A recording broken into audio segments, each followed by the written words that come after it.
11월 14일 목요일, 오늘 10% 이상 급등한 종목과 그 이유에 대해서 알아보겠습니다.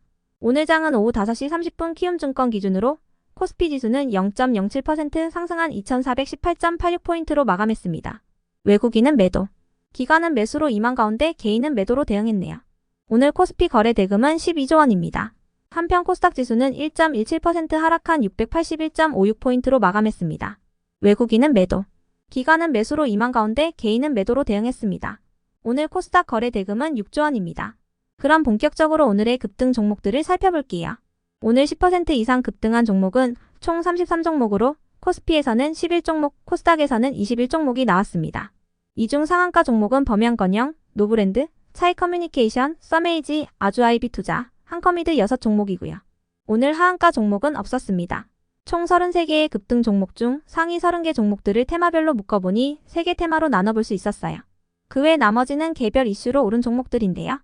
먼저 1번 스페이스X 테마입니다. 일론 머스크가 이끄는 미국의 우주기업 스페이스X가 화성에도 스타링크 같은 군집 위성을 구축한다는 계획을 내놨습니다. 스타링크는 스페이스X가 지구 저궤도에 구축하고 있는 우주 인터넷 위성망으로 지금까지 약 7,000기의 위성이 발사됐으며 현재 100여 개의 국가에서 400만 명이 이용하고 있다고 알려져 있는데요. 머스크가 화성에 구축할 계획이라는 군집 위성의 가칭은 마스링크로 스타링크의 레이저 통신 기술을 활용한다고 전해졌어요. 마스링크는 데이터 전송뿐 아니라 화성 사진 촬영이나 관측에도 활용할 수 있다고 전해졌습니다. 해당 소식이 알려지면서 미국의 주요 우주항공 기업인 로켓랩과 AST 스페이스 모바일, 인투이티브 머신스 등의 주가가 급등세를 기록했는데요. 이러한 훈풍이 국내 우주 기업들에게도 전달되면서 우주항공 기업들이 강세를 보였습니다. 이 중에서도 한커미드는 계열사인 한컴인스페이스가 내년에 스페이스X를 통해 세종 2호와 3호를 발사할 예정이라고 밝히면서 상한가로 마감했습니다.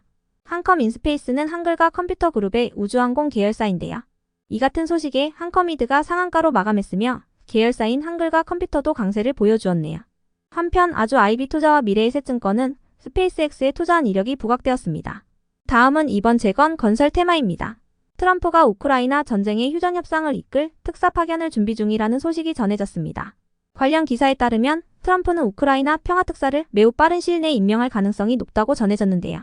특사는 해결책을 찾고 평화적 합의에 도달하는 임무를 맡게 된다고 알려졌습니다. 한편 미국 노동부는 10월 소비자 물가지수가 전월 대비 0.2% 상승하고 전년 동월과 비교했을 때는 2.6% 상승했다고 발표했는데요. 해당 수치는 모두 시장 예상치에 부합하는 수준이었으며 이러한 발표 속에서 연준의 추가적인 금리 인하 기대감이 확대되고 있습니다. 하나투자증권에서는 금리 인하와 주택시장 회복 기대감이 건설 업종의 주가에 반영되고 있다고 분석했는데요. 이러한 소식들 속에서 건설 기업들이 상승세를 이어갔으며 트럼프 재집권으로 수혜 기대감을 잊고 있는 종목들 일부도 함께 상승세를 보였습니다.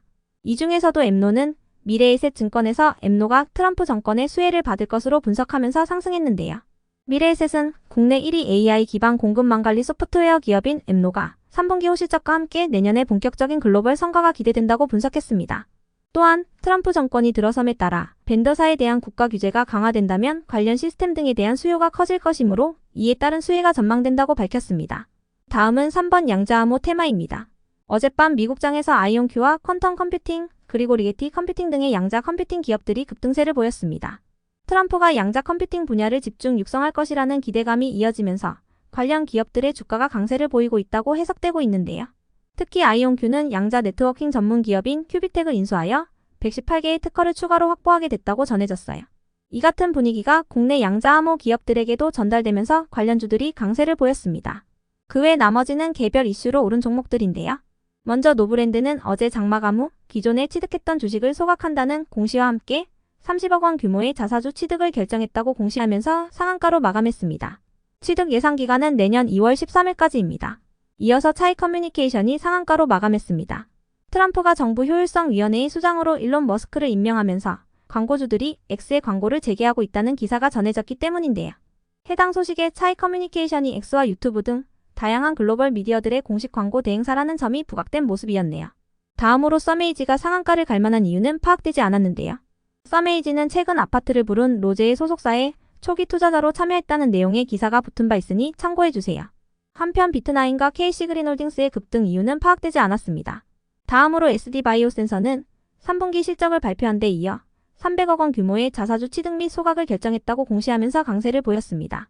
실적의 경우 전년 동기 대비 매출액은 12% 증가한 1,706억 원을 기록하고 영업이익은 적자폭이 축소된 마이너스 105억 원을 기록했다고 발표했습니다. 이번 영업이익은 시장 추정치인 마이너스 229억 원을 웃도는 수치였습니다.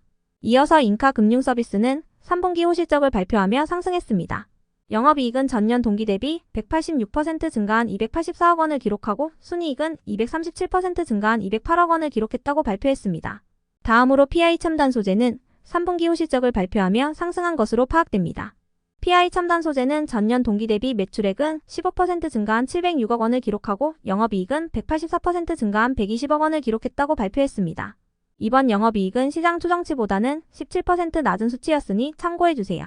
이어서 BHI는 두산에너빌리티와 1,220억 원 규모의 LNG 복합화력 발전 설비 공급 계약을 체결했다고 공시하면서 상승세를 이어갔습니다. 이번 계약 규모는 BHI의 최근 매출액 대비 33%에 해당하는 금액입니다. 끝으로 메디아나는 셀바스 AI가 계열사인 메디아나와 함께 대한방사선사학술대회 및 국제학술대회에 함께 참가한다고 밝히면서 상승했습니다.